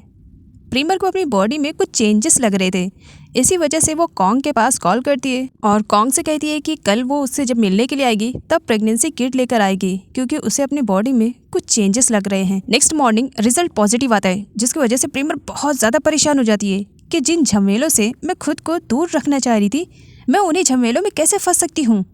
जिस पर कॉन्ग का कहना था आफ्टर मैरिज ये कॉमन सी बातें हैं, हर लड़की प्रेग्नेंट होती है शादी के बाद। तो वहीं पर प्रीमर का कहना था मैं नॉर्मल लड़कियों की तरह अपनी ज़िंदगी नहीं गुजारना चाहती हूँ। अपने लाइफ में इन सब झमेलों से दूर रहने के लिए मैंने अपनी लाइफ का इतना बड़ा डिसीज़न ले लिया कि मैंने ऐसे इंसान से शादी की जो कि एक प्ले बॉय टाइप का लड़का था। लेकिन आज देखो उन्हीं सारी झमेलों में मैं वापस से फंस गई। मैं इन सब में फंस कर अपनी लाइफ को बर्बाद नहीं करना चाहती हूँ, मैं अपना करियर बनाना चाहती हूँ। और आगे वो डॉक्टर के पास जाती है, जहाँ डॉक्टर उसे बैड न्यूज़ देते हैं और प्रीमर को यहाँ पर मालूम पड़ता है कि वो प्रेग्नेंट नहीं हुई है, बल्कि उसे ट्यूमर हुआ है। उसे अपने ट्यूमर का पूरा इलाज करवाना चाहिए, नहीं तो आगे चल करके उसकी जान को भी खतरा हो सकता है। ये न्यूज़ सुन करके प्रीमर पूरी तरीके से टूट सी जाती है कि वो तो अभी प्रेगनेंसी को लेकर के परेशान थी और उसके लाइफ में इतना बड़ा तूफान आ चुका है, उसे अब मालूम पड़ रहा है कि उसे ट्यूमर हुआ है। वो हॉस्पिटल से वापस जा रही थी, काफ़ी दुखी थी, तो रास्ते में मियो आ जाती है जो कि उसे परेशान करने के लिए आई हुई थी। मियो प्रीमर को सेकंड आने पर उसे टीज कर रही थी और साई की काफ़ी तारीफ कर रही थी कि एक ऐसी लड़की जिसने अभी कुछ टाइम पहले ही इंडस्ट्री में कदम रखा है, उसने प्रीमर जैसी खूबसूरत एक्ट्रेस को हरा दिया है।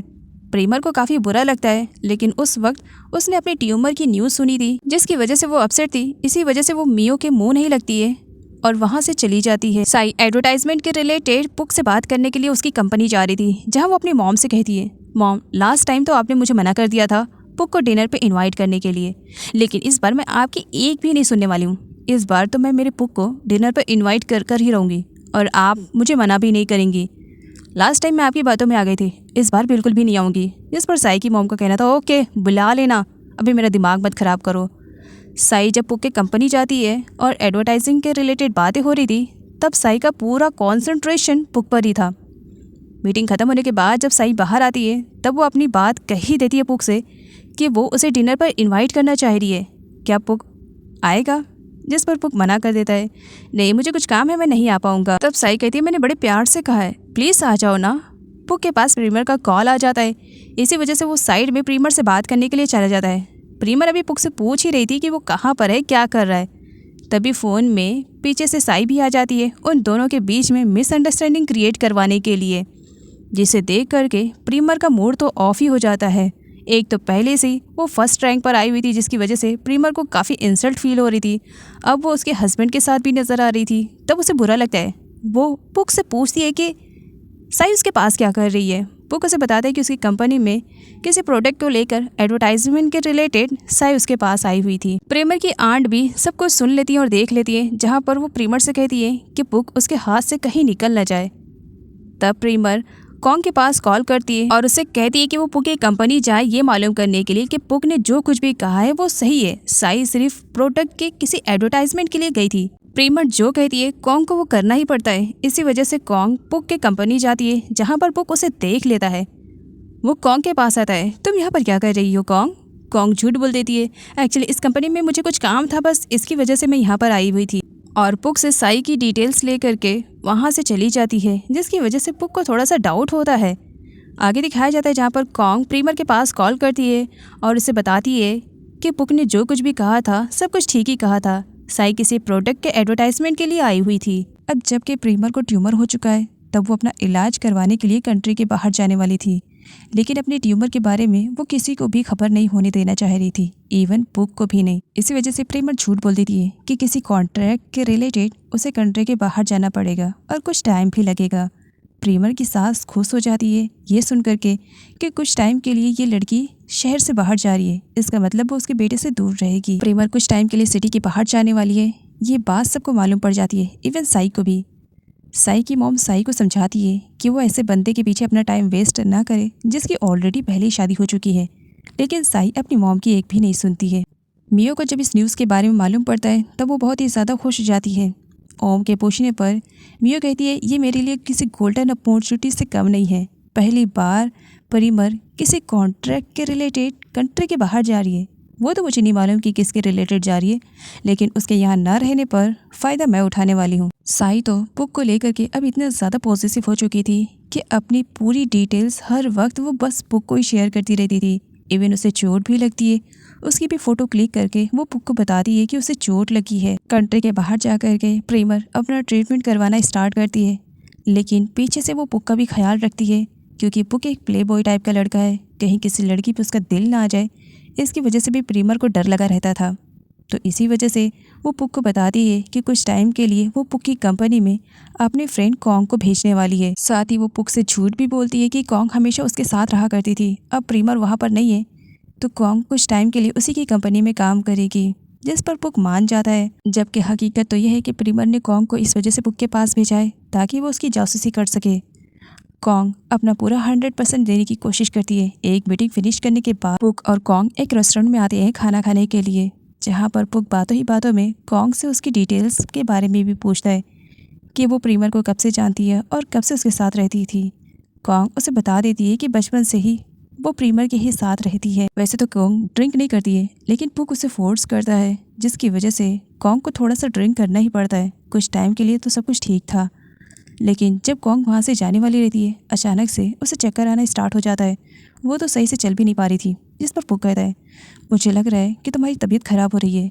एक काम करता हूँ, मैं तुम्हें तुम्हारे घर पर ड्रॉप कर देता हूँ, शायद तब तक तुम्हारी तबीयत भी ठीक हो जाए। पुक कॉन्ग को उसके बिल्डिंग के नीचे ड्रॉप करता है। कॉन्ग जाने से पहले पुक को थैंक्स बोलती है उसकी हेल्प करने के लिए।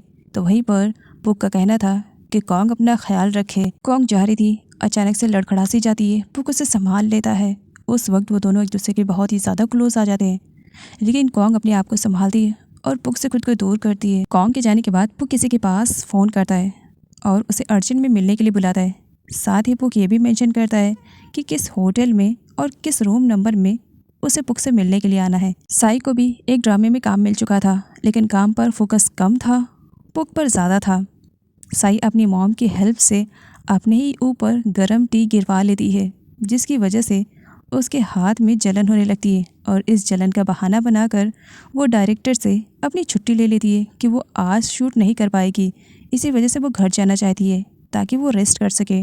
डायरेक्टर भी मान जाते हैं और साई से कहते हैं कि वो खुद का ख्याल रखे ताकि कल सही टाइम पर वो शूटिंग पे आ सके।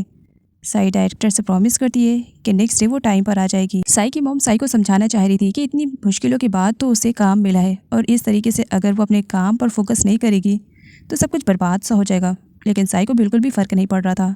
आगे साई एक क्लब में आती है किसी से मिलने के लिए और वो था पुक। पुक साई से कहता है कि उसे आने में काफ़ी टाइम लग गया।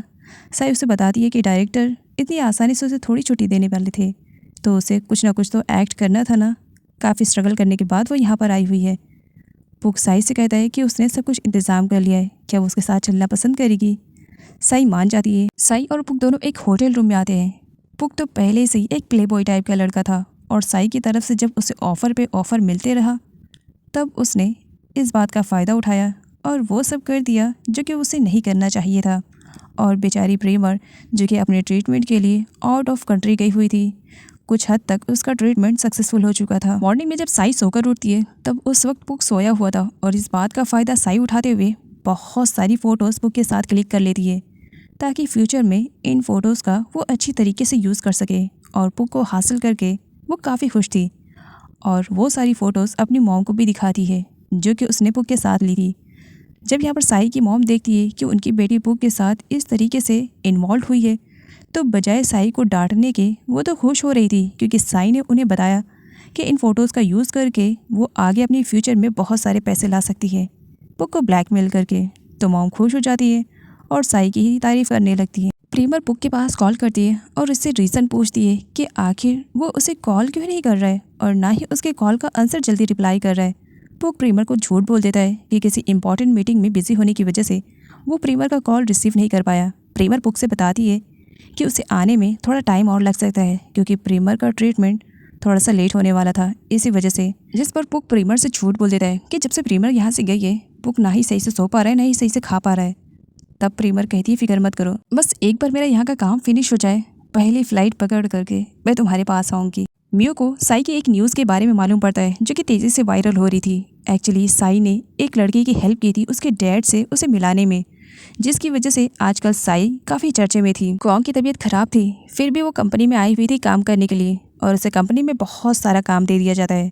खैर जैसा तैसा करके कॉन्ग अपना पूरा काम फिनिश करती है और सारी फाइल पुक के टेबल पर रख देती है और पुक से कहती है कि उसने फिनिश कर दिया है काम।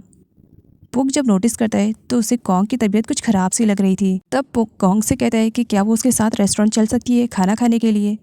कॉन्ग नहीं जाने वाली थी लेकिन फिर भी वो चली जाती है। पुक उसके लिए फ़ूड ऑर्डर करता है और एक कॉल का बहाना करके कॉन्ग को वहीं पर कुछ टाइम के लिए वेट करने के लिए कह देता है कि वो वेट करे और एक कॉल को अटेंड करके वो वापस आने वाला है, जबकि उसने ये कॉल साई को किया था। और साई भी यहाँ पर एक बार फिर से डायरेक्टर से झूठ बोल देती है कि मेरी तबीयत ख़राब है, मैं कल आ कर के अपना पूरा काम फिनिश कर दूँगी। डायरेक्टर साई पर ट्रस्ट कर देते हैं और साई को छुट्टी दे देते हैं और साई यहाँ पर आकर पुक के साथ अपना टाइम स्पेंड करती है। काफ़ी टाइम के बाद पुक वापस कॉन्ग के पास जाता है। कॉन्ग पुक से कहती है कि वो बहुत टाइम से उसका वेट कर रही है और पुक कहाँ चला गया था। वो उठकर वहाँ से जाने लगती है कि उसकी तबीयत ख़राब सी लग रही है। पुक उसे रोकता है, तब वो उसका हाथ पकड़ लेता है, जहाँ उसे मालूम पड़ता है कि कॉन्ग को तो बहुत ज़्यादा फीवर है। इसी वजह से वो कॉन्ग को हॉस्पिटल में लेकर जाता है ताकि वो कॉन्ग का ट्रीटमेंट करवा सके। मियो के हस्बैंड चाहते थे कि जिस तरीके से प्रीमर अदर्स बच्चों के लिए पैसे डोनेट करती है वैसा ही कुछ अच्छा काम उनकी भी वाइफ करे, तो इसी वजह से वो भी मियो से कहते हैं कि वो भी कुछ ऐसा काम करे जिसकी वजह से किसी का भला हो सके। साई ने जिस बच्चे को उसके डैड से मिलवाया था वो बच्चा साई को गिफ्ट देने के लिए आता है, जहाँ पर मीडिया वाले तो पहले से थे और साई को देख लेते हैं उस बच्चे के साथ। फिर क्या वो साई का इंटरव्यू लेने लगते हैं और साई भी मीडिया के सामने अपने नकली आंसू दिखाने लगती है कि इस बच्चे को लेकर के वो कितनी ज़्यादा परेशान हुई थी। कॉन्ग की तबीयत खराब थी, इसी वजह से वो कंपनी नहीं गई थी, घर के काम कर रही थी। तब पुक उसे विजिट करने के लिए आता है। वो देखता है कि कॉन्ग ने कुछ भी नहीं खाया है, सिर्फ कप नूडल खाया है, क्योंकि कॉन्ग की तबीयत ख़राब थी। इसी वजह से ना ही वो मार्केट करके लाई और ना ही उसने कुछ भी पकाया था। जिस पर पुक कहता है कोई बात नहीं, मैं मार्केट करके लाता हूँ, उसके बाद मैं तुम्हारे लिए कुछ कुक कर दूँगा। तब तक कॉन्ग को वो रेस्ट करने के लिए कहता है और जब बाद में पुक सब कुछ सामान खरीद कर लेकर आता है तब देखता है कि कॉन्ग तो उस वक्त सो चुकी है। वो कॉन्ग के पास जाता है, चेक करता है तो उसे बहुत ज़्यादा फीवर था, जिसकी वजह से पुक एक केयरिंग बॉय की तरह उसकी पट्टियों को चेंज करने लगता है। लेकिन थोड़ी ही देर में पुक के साथ अजीब सा कुछ हो जाता है। उसे कॉन्ग काफ़ी अट्रैक्टिव लगने लगती है और वो कॉन्ग को किस कर लेता है। किस करते ही कॉन्ग फटाक से उठकर बैठ जाती है कि पुक क्या कर रहा है, लेकिन कॉन्ग कुछ करती उससे पहले पुक उसे अपनी ही बातों में उलझा लेता है और उसके साथ भी गलत कर बैठता है। प्रीमर का भी ट्रीटमेंट फिनिश हो चुका था, जिसकी वजह से वो थाईलैंड वापस आ चुकी थी, लेकिन इस ट्रीटमेंट की वजह से वो सही से चल नहीं पा रही थी, जिसकी वजह से उसे व्हील चेयर पर ही आना पड़ा था। उसकी मैनेजर उसे रिसीव करने के लिए आई हुई थी। प्रीमर एयरपोर्ट पर कॉन्ग को नहीं देखती है, जिसकी वजह से मैनेजर से पूछती भी है कि कॉन्ग कहाँ पर है। मैनेजर जब कॉन्ग के पास कॉल करती है उस वक्त कॉन्ग सो रही थी। रिंग टोंग की आवाज़ सुन करके उसकी नींद टूटती है। जब वो उठती है तब उसे रियलाइज़ होता है कि उसके साथ क्या हो चुका है, लेकिन पुक उसकी सारी रिस्पॉन्सिबिलिटी लेने के लिए तैयार था और प्रीमर को इन सब के बारे में कुछ भी नहीं बताना है, ये भी वो कॉन्ग से कहता है। प्रीमर सबसे पहले पुक से मिलने के लिए उसके घर पर आती है, जहाँ उसे मालूम पड़ता है कि पुक तो कल रात से ही नहीं आया है, किसी काम में फंसा होगा। प्रीमर को व्हील चेयर पर देख करके डैड पूछते भी हैं कि वो व्हील चेयर पर क्या कर रही है। प्रीमर झूठ बोल देती है कि वॉशरूम में वो फिसल कर गिर गई थी, जिसकी वजह से पैर फ्रैक्चर हो गया है और वो सही से चल नहीं पा रही है, इसी वजह से वो व्हील चेयर पर आई हुई है। प्रीमर को अपने घर पर देख करके पुक की मॉम को बुरा लगता है कि ये लड़की फिर से उनके बेटे के लाइफ में आ गई है। प्रीमर पुक से मिलने के लिए आती है। पुक घर पर नहीं था तो वो कॉल करती है। पुक कॉल रिसीव नहीं करते, जिस पर डैड कॉल करते हैं। डैड का कॉल पुक रिसीव कर लेता है। डैड पूछते हैं कि उसने प्रीमर का कॉल क्यों नहीं रिसीव किया और वो कहाँ जा रहा है। पुक बताता है कि वो ट्रैफिक में ज़रा फंस चुका है और वो प्रीमर को सरप्राइज़ देने के लिए उसके घर पर जा रहा है, क्योंकि प्रीमर ने उसे बताया था कि वो अपने घर पर आएगी, जबकि प्रीमर पुक से मिलने के लिए खुद उसी के घर पर आई हुई थी।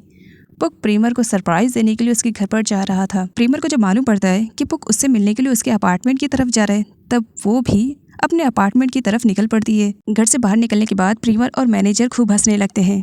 प्रीमर मैनेजर से कहती है कि उसने पुक की मॉम का मुंह देखा था कितना ज़्यादा बिगड़ गया था।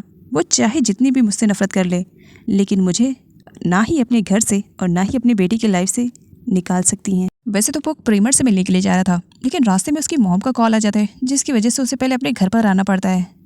मॉम जो कि प्रीमर के आने की वजह से चिढ़ी हुई थी, इसी वजह से वो अपना पूरा गुस्सा पुक पर निकालती हैं। पुक की मॉम ने पुक की अच्छी वाली क्लास लगाई थी, जिसकी वजह से वो काफ़ी गुस्से में था और प्रीमर के अपार्टमेंट में आते ही उस पर गुस्सा निकालने लगता है। वैसे तो तुमने मुझसे कहा था कि तुम अपने अपार्टमेंट में आओगी, तो तुम यहाँ पर आने के बजाय तुम मेरे घर पर क्यों चली गई थी? मुझे बताना तो चाहिए था। जिस पर प्रीमर कहती है, अगर मैंने तुम्हें हर्ट किया तो प्लीज़ मुझे माफ़ कर देना। इंटेंशन हर्ट करना नहीं था, एक्चुअली मैं तुम्हें सरप्राइज़ देना चाहती थी, लेकिन देखो सरप्राइज़ मैं खुद हो गई। तुम अचानक से आए और इस तरीके से भड़क पड़े। इस पर वो कहता है, नहीं मैं तुम्हें हर्ट नहीं करना चाहता था, लेकिन मैं तुम्हें सरप्राइज़ देना चाहता था। वो सब खराब हो गया ना बस इसकी वजह से। नेक्स्ट मॉर्निंग प्रीमर किसी ओपनिंग सेरेमनी में जा रही थी। पुक उसे रिसीव करने के लिए कहता है, लेकिन प्रीमर कहती है कि नहीं मेरी मैनेजर है और ड्राइवर भी है, तो वो हैंडल कर लेंगे, तुम्हें परेशान होने की ज़रूरत नहीं है। प्रीमर के हाथों में बच्चों के सामान को देख करके डैड पूछ ही लेते हैं, जिस पर प्रीमर कहती है, डैड एक्चुअली ये मेरे किसी बेस्ट फ्रेंड के लिए है। मियो भी उसी ओपनिंग सेरेमनी में आई हुई थी एज अ गेस्ट। मीडिया वाले उसकी फ़ोटो क्लिक कर रहे होते हैं एंड सडनली वहाँ पर प्रीमर की एंट्री को देख करके मीडिया वाले तो और भी ज़्यादा खुश हो जाते हैं, क्योंकि प्रीमर काफ़ी टाइम के बाद मीडिया के सामने आई हुई थी। प्रीमर की एंट्री से ही मियो की लाइफ में धमाका हो जाता है। प्रीमर आते ही मियो को अपने साथ लाए हुए बच्चों के सामान को देती है और उसे कहती है, ये तुम्हारे लिए एज अ गिफ्ट है, मुझे ये पहले देना चाहिए था, लेकिन क्या करूं, यहाँ पर थी नहीं। वैसे कॉन्ग्रेचुलेशन तुम्हारी प्रेगनेंसी को लेकर के। मीडिया वाले हैरान थे इस वजह से, क्योंकि मियो ने उन्हें अपनी प्रेगनेंसी के बारे में कुछ भी नहीं बताया था और उसे प्रेग्नेंट हुए पूरे 3 महीने हो गए थे और मीडिया को अब मालूम पड़ा। मियो ये सब कुछ छुपाना चाह रही थी अपने करियर को बचाने के लिए, लेकिन प्रीमर ने मियो का ये भांडा फोड़ दिया था। मियो तो कुछ भी नहीं बोल पा रही थी, लेकिन मीडिया वालों का कहना था कि वो प्रीमर के साथ मियो की फ़ोटो लेना चाहते हैं। क्या वो दोनों एक साथ आ सकते हैं? दोनों को ना चाहते हुए भी एक साथ बहुत सारी फ़ोटोज़ को क्लिक करवानी पड़ती है। प्रीमर जब जा रही होती है तब उसका रास्ता मियो रोकती है। इतनी आसानी से कहाँ जा रही हो? मेरे लाइफ में हंगामा क्रिएट करके खुद इतनी चैन से निकल जाओगी? इतना आसान लग रहा है क्या? इस पर प्रीमर कहने लगती है, मियो क्या तुमने मीडिया वालों को नहीं बताया था तुम्हारी प्रेगनेंसी को लेकर के? ओह शिट, मैंने कहीं कुछ गलत तो नहीं कर दिया? तुम्हें मुझे बताना चाहिए था कि तुमने अपनी प्रेगनेंसी को लेकर के कुछ भी नहीं बताया है। प्रीमर की बातें सुन करके मियो और भी भड़क जाती है, ज़्यादा बनने की कोशिश मत करो। तभी वहाँ पर कुछ मीडिया वाले भी आ जाते हैं जो चोरी छुपे उन दोनों की वीडियो बना रहे थे और प्रीमर देख लेती है तो प्रीमर इनोसेंट बनने का नाटक करती है। तो वहीं पर मियो को काफ़ी गुस्सा आ रहा था। वो कुछ करती उससे पहले मैनेजर आकर उसके सामने खड़ी हो जाती है।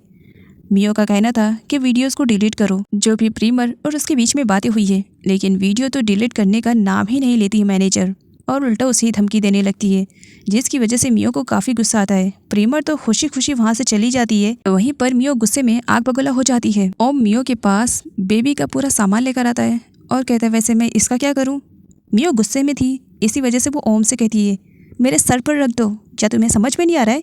इसकी वजह से मुझे कितना कुछ सुनना पड़ा। फेंको इसे, इस प्रीमर को तो मैं बिल्कुल भी नहीं छोड़ूंगी। बस एक बार मुझे मौका तो मिले इसे बर्बाद करने का। पुक ऑफिस में ज़रूर था, लेकिन दिल और दिमाग सब कुछ कॉन्ग की तरफ लगा हुआ था। वो कॉन्ग को ही याद किए जा रहा होता है। आगे कॉन्ग को दिखाया जाता है जिसने डिसाइड कर लिया था कि वो पुक की कंपनी को छोड़ देगी। प्रीमर के कहने की वजह से वो यहाँ पर आई थी, लेकिन पुक के रिलेटेड उसे कुछ भी अच्छा नहीं लग रहा था, इसी वजह से वो जाने वाली थी, लेकिन पुक उसका रास्ता रोक लेता है। कॉन्ग उसे रास्ते से हटने के लिए कहती है, तो वहीं पर पुक उसे ज़बरदस्ती पकड़ लेता है। इतनी आसानी से तुम्हें क्या लगता है मैं तुम्हें कंपनी छोड़ने दूंगा? तुम्हें अभी मेरा बहुत सारा काम करना है। कॉन्ग उसका कोई भी काम करने से मना कर देती है। प्रीमर के कहने पर मैं सिर्फ यहाँ पर आई थी, अब वो वापस आ चुकी है तो मैं उसके पास जा रही हूँ। पुक टाइटली कॉन्ग को पकड़ते हुए कहता है, इतनी आसानी से तुम मुझे छोड़ कर के जा नहीं सकती हो। और किसकी वजह से जा रही हो? उस प्रीमर को लेकर के? आखिर उस प्रीमर ने तुम्हें दिया क्या है? कुछ भी नहीं, तो मेरे पास आ जाओ, मैं सब कुछ दे सकता हूँ। कॉन्ग पुक को धमकी देती है कि वो प्रीमर को सब कुछ बता देगी। वो जा रही है, पुक उसे टाइटली पकड़ता है, तभी प्रीमर की एंट्री हो जाती है। प्रीमर कॉन्ग को वहाँ पर देखती है, ये सब क्या चल रहा है? तब पुक कहता है, ओ चलो तुम आ गई हो, वैसे मैं तुम्हें लंच पे लेकर के जाने वाला था, तो मैंने सोचा कॉन्ग को भी अपने साथ लेकर चलूँ, बस इसी की वजह से मैं उससे पूछ रहा था, लेकिन वो कह रही है कि वो हमारे साथ नहीं जाएगी। वैसे कॉन्ग क्या चल सकती हो? कॉन्ग उसे मना कर देती है, नहीं तुम दोनों के बीच में मेरा क्या काम, और वैसे भी तुम दोनों काफ़ी टाइम के बाद मिले हो, तुम दोनों अकेले टाइम स्पेंड करो। कहकर कॉन्ग जल्दी में जा रही थी और एक पर्सन से टकरा कर गिर जाती है, लेकिन फिर भी संभलते हुए बाहर निकल जाती है। और आगे कॉन्ग को दिखाया जाता है जो कि बहुत बुरी तरीके से रो रही थी कि वो करे तो क्या करे, उसे कुछ भी समझ में नहीं आ रहा था। तभी वहाँ पर प्रीमर की आंट आ जाती है, कॉन्ग को रोते हुए देखती है। कॉन्ग क्या बात है, तुम रो रही हो, कुछ बात है तो मुझसे शेयर कर सकती हो। इस पर कॉन्ग कहती है, नहीं नहीं ऐसी कोई बात नहीं, एक्चुअली आंट मैं रो नहीं रही थी, वो मेरी आंख में कुछ चला गया था, बस इसकी वजह से आंसू निकल रहा था। आगे कॉन्ग हिम्मत बनाती है प्रीमर को सब कुछ बताने के लिए, लेकिन प्रीमर इतनी जल्दी में थी कि वो कॉन्ग की बात नहीं सुनती है। और इधर पुक को दिखाया जाता है जो कि कॉन्ग से पहले ही उसके बिल्डिंग के नीचे खड़ा उसका इंतज़ार कर रहा था। कॉन्ग उसे देख लेती है तो छुप जाती है। पुक के पास साई कॉल करती है और उससे मिलने के लिए कहती है। अब जबकि पुक किसी और में इंटरेस्टेड है तब वो साई को भी भाव नहीं देता है और साई से कहता है कि वो किसी काम में बिजी है, बाद में वो दोनों मिलने का प्लान करेंगे। कॉन्ग के न मिलने पर पुक वहाँ से जाने वाला था, लेकिन वो अपने कार के मिरर में कॉन्ग के रिफ्लेक्शन को देख लेता है कि वो पीछे है। फिर क्या, वो एक्टिंग स्टार्ट कर देता है और कॉन्ग के सामने इस तरीके से दिखावा करने लगता है कि मानो वो किसी लड़की से बात कर रहे हैं और उससे मिलने के लिए जा रहा है, जिस पर कॉन्ग पुक को फॉलो करने लगती है ये जानने के लिए कि वो किससे मिलने के लिए जा रहा है। पुक बड़ी ही चालाकी के साथ कॉन्ग को अपने पीछे लगा लेता है और कॉन्ग उसे फॉलो करने लगती है। कॉन्ग उस तक पहुंच जाती है, लेकिन इससे पहले वो डिसाइड करती है कि वो प्रीमर के पास कॉल करेगी। अभी वो कॉल करने वाली थी, सडनली पुक कॉन्ग को रूम के अंदर घसीट लेता है और उसे कॉल करने से भी रोक देता है। कॉन्ग पुक से कहती है कि वो बहुत घटिया किस्म का है, ऑलरेडी उसकी शादी हो चुकी है, लेकिन फिर भी वो नई नई लड़कियों पे मुंह मारता फिर रहा है। जिस पर पुक कहता है कि वो अभी फ़िलहाल किसी में इंटरेस्टेड नहीं है, अगर वो किसी में इंटरेस्टेड है तो वो सिर्फ़ और सिर्फ कॉन्ग में है। कॉन्ग पुक से कहती है कि वो प्रीमर को सब कुछ बता देगी, तो वहीं पर पुक कॉन्ग को अपनी ही बातों में उलझाने की कोशिश करता है और कुछ टाइम तक बात करते हुए वो कॉन्ग को अपनी बातों में उलझा ही लेता है कि अगर कॉन्ग पुक के रिलेशनशिप में आती है तो सब कुछ उसे मिल जाएगा। प्रीमर के साथ रहते हुए उसे कुछ भी नहीं मिला है, उसे खुद के बारे में भी तो कुछ सोचना चाहिए। पुक की मीठी मीठी बातों में कॉन्ग भी आ ही जाती है। अगले सीन में दिखाया जाता है पुक को जो कि घर लेट से आता है, जिस पर प्रीमर कहती है कि उसने डिनर तैयार कर दिया था और वो उसका काफ़ी टाइम से इंतज़ार कर रही थी। जिस पर पुक कहता है कि वो डिनर करके आया है बाहर से क्लाइंट के साथ। प्रीमर कहती है लेकिन मैंने तुम्हारा वेट किया। तब यहाँ पर पुक कहता है लेकिन मैं खा चुका हूँ, एक काम करो तुम जा कर के खाना खा लो और मैं सोने के लिए जा रहा हूँ क्योंकि मैं बहुत ज़्यादा थक चुका हूँ, ऑफिस में बहुत ज़्यादा काम था ना। प्रीमर को लगता है कि पुक थक चुका है, इसी वजह से वो उसे डिस्टर्ब नहीं करती है और उसे सोने के लिए कह देती है। नेक्स्ट सीन में साई और प्रीमर को एक साथ दिखाया जाता है, दोनों को एक साथ फ़ोटोशूट करवाना था। इसी वजह से मीडिया उनका इंटरव्यू लेने के लिए आई थी कि फर्स्ट टाइम दोनों एक साथ काम करने वाले हैं तो उन दोनों को कैसा फील हो रहा है। दोनों ही मीडिया के सामने दिखावा करती हैं कि दोनों को एक साथ काम करके काफ़ी अच्छा लगेगा। प्रीमर और साई दोनों का फोटो शूट हो रहा था। साई प्रीमर से दूर थी, इसी वजह से प्रीमर उसे अपने पास लाने के लिए जब उसका हाथ पकड़ती है, साई जोर से चिल्ला देती है और एक्टिंग करना स्टार्ट कर देती है कि प्रीमर ने उसके हाथ को कुछ ज़्यादा ही टाइटली पकड़ लिया था, जिसकी वजह से उसे बहुत ज़्यादा दर्द हो रहा है। अब यहाँ पर साई अपना नाटक स्टार्ट कर देती है। मीडिया वाले सब लोग थे, अब प्रीमर अपना दिमाग लगाती है। साई उसे बदनाम करना चाह रही थी, लेकिन प्रीमर अपने ऊपर कंट्रोल रखती है और साई से सारे लोगों के सामने सॉरी बोलती है, जिसकी वजह से सब कुछ उल्टा हो जाता है। साई प्रीमर को नीचे गिराना चाह रही थी, तो उसकी सॉरी को सुन करके मीडिया वाले काफ़ी खुश हो रहे थे कि इतनी बड़ी सुपरस्टार होने के बाद भी उसने साई को सॉरी बोला और अपनी गलती को एक्सेप्ट किया। तो आगे फ़ोटो शूट करवाते वक्त प्रीमर साई से अपना रिवेंज लेना नहीं भूलती है। उसके बैक साइड पर वो उसे अच्छे से नोचती है। वक्त के साथ साथ पुक का झुकाव कॉन्ग की तरफ कुछ ज़्यादा ही हो गया था।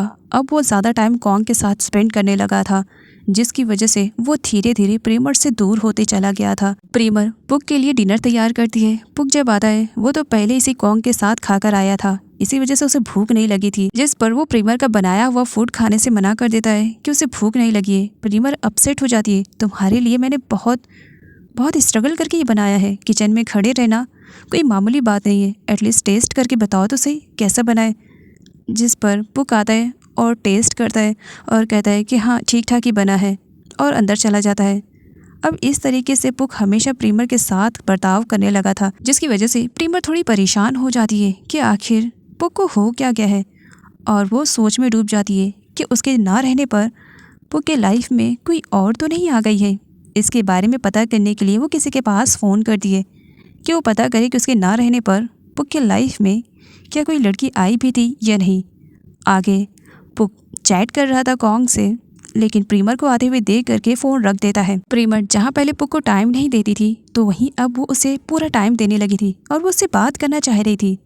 लेकिन प्रीमर को रियलाइज़ होता है कि पुक तो उससे बात करने के मूड में ही नहीं है। प्रीमर जो कि पुक के सोने का वेट कर रही थी, उसके बाद बड़ी ही चालाकी से उसका फ़ोन लेकर के वॉशरूम में चली जाती है और उसकी फ़ोन की छानबीन करती है। लेकिन पुक के खिलाफ उसे कोई भी सबूत नहीं मिलता है तो वो वापस सो जाती है।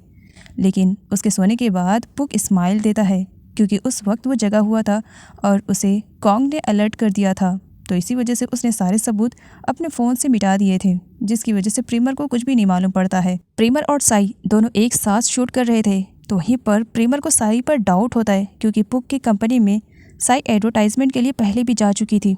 इसी वजह से प्रीमर के कहने पर आंट बड़ी ही चालाकी से साई का फ़ोन चेक करने की कोशिश करती है, लेकिन लॉक होने की वजह से आंट उसका फ़ोन ओपन नहीं कर पाती है और प्रीमर को बताती है। लेकिन साई सब कुछ देख लेती है। वो अपनी मॉम को बताती है कि प्रीमर की आंट उसके फ़ोन के साथ कुछ छेड़छाड़ कर रही थी। तो वहीं पर साई अपना दिमाग लगाती है और बजाय लॉक लगाने का वो तो अपने लॉक को खोल देती है और सारे सबूत भी मिटा देती है ताकि प्रीमर को कुछ भी नहीं मालूम पड़े।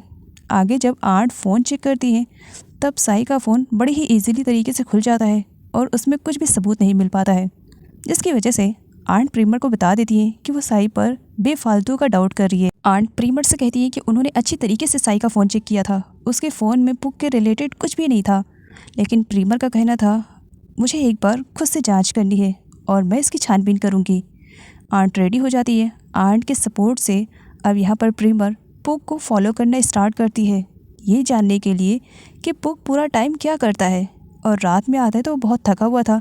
जहाँ पर वो पुक को फॉलो करती है, पुक किसी का वेट कर रहा था और तब वहाँ पर साई उससे मिलने के लिए आती है। प्रीमर सबूत के तौर पर उन दोनों की वीडियो बना लेती है। अभी वो उनके पास जाती है उनसे कुछ बात करती, उससे पहले दोनों एक होटल में चले जाते हैं जहाँ पर साई पुक के साथ रोमांस कर रही होती है। तो वहीं पर डोरबेल बजती है। साई जब चेक करती है तो प्रीमर तूफान के तरीके उसके सामने मिलती है। प्रीमर बहुत ही ज़्यादा गुस्से में थी और वो साई से कहती है कि वो उसके हस्बैंड के साथ क्या कर रही है। तब साई प्रीमर से कहती है कि वो खुद ही जा करके अपने हस्बैंड से पूछ ले कि मैं उसके साथ क्या कर रही हूँ। और वैसे भी हम दोनों काफ़ी टाइम से रिलेशनशिप में हैं। जहाँ पर प्रीमर साई को थप्पड़ पे थप्पड़ जड़ने स्टार्ट कर देती है और साई की एक भी नहीं सुनती है। एक्चुअली पुक ने बड़ी ही चालाकी के साथ कॉन्ग का नाम प्रीमर के सामने ना आए, इसी वजह से उसने साई को फंसा दिया था और प्रीमर से झूठ कह दिया था कि साई उसे ब्लैकमेल कर रही थी, जिसकी वजह से उसे यहाँ पर आना पड़ा। जबकि साई प्रीमर को सच्चाई बता रही होती है, लेकिन प्रीमर को लग रहा था कि साई सब कुछ झूठ बोल रही है और पुक ही सच कह रहा है। तो इसी वजह से वो साई का कन्फेस वीडियो बनवाती है और प्रीमर साई को फोर्स करती है कि जब तक उसकी वीडियो बन रही है वो खुद ही के हाथों से खुद ही के गाल पे थप्पड़ मारे। और साई को ऐसा ही करना पड़ता है क्योंकि अगर उसने नहीं ऐसा किया तो मीडिया के सामने उसकी काफ़ी इंसल्ट हो सकती है, क्योंकि पुक की और उसकी जो भी फ़ोटोज़ और वीडियोज़ थी सब पुक ने ख़त्म कर दिया था और साई के पास कुछ भी नहीं था। तो इसी वजह से उसे यहाँ पर प्रीमर की सारी बातें माननी पड़ती है। आगे साई जब घर वापस आती है, मॉम उसकी सिचुएशन देखती है और पूछती है। पहले तो साई बताने से मना करती है, लेकिन जब मॉम फोर्सफुली पूछती है तब साई उन्हें सब कुछ बता देती है कि किस तरीके से पुक ने उसे धोखा दिया। जिस पर साई की मॉम भी साई पर हाथ साफ करती है कि तुम्हें मना किया था मैंने, उस पुक के पीछे मत पड़ो, लेकिन तुम्हें तो मेरी एक नहीं सुननी है, अपना करियर बर्बाद करके ही चैन लेना तुम। काफ़ी टाइम के बाद कॉन्ग प्रीमर से मिलने के लिए आती है। प्रीमर कॉन्ग को बचपन से जानती है और अपनी छोटी बहन की तरह उसे ट्रीट करती थी। उसने कभी नहीं सोचा था कि कॉन्ग इस तरीके से उसके पीठ में छुरा गोबेगी। कॉन्ग जानती है कि प्रीमर पुक को लेकर के परेशान है, लेकिन फिर भी वो उसे कुछ भी नहीं बताती है। साई और उसकी मॉम दोनों निकल पड़ते हैं पुक से अपना बदला लेने के लिए। वो पुक को फॉलो करना स्टार्ट करते हैं, उसकी जासूसी करते हैं और उसकी पल पल की खबर रखने लगते हैं। पुक किसी से मिलने के लिए जा रहा था, दोनों माँ बेटी उसका पीछा करते हैं और आगे दोनों रंगे हाथों पुक और कॉन्ग को एक साथ पकड़ लेते हैं। सबूत के तौर पर साई उन दोनों की वीडियो बना लेती है जिस वक्त कॉन्ग और पुक दोनों एक साथ थे। आगे साई प्रीमर के पास जाती है। प्रीमर तो साई से बात नहीं करना चाह रही थी, लेकिन साई उसे वीडियो शो करती है।